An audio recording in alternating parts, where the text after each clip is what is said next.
We want to turn now once again to our David Pogue for thoughts about his friend and mentor, Stephen Sondheim.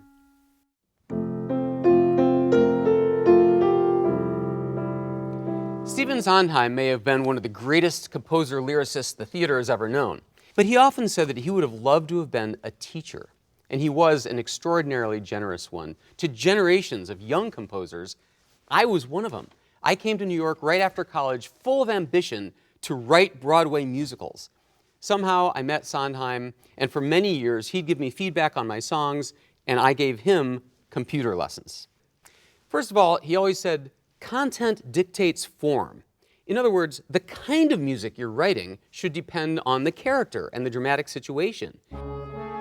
You could describe the plot of his show A Little Night Music as a dance among lovers.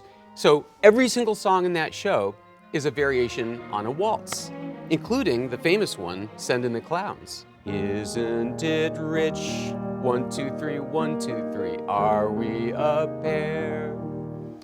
Second, Sondheim always said it was worth putting in the time to make the rhymes perfect. Pop music is full of near rhymes, like mind and time. But perfect rhymes are delicious. In his show Company, a bride is freaking out at the altar and begging the guests to go home.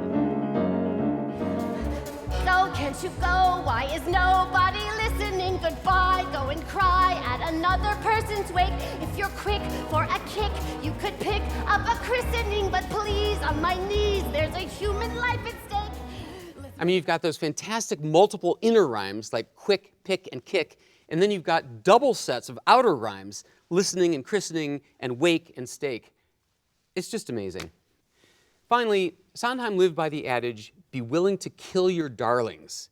And that means if you have a line or a song or even an entire show that's not working, you gotta be willing to throw it out, no matter how much you love it.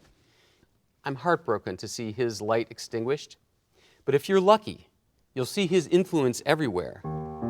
In every waltz, every perfect rhyme, and every killed darling.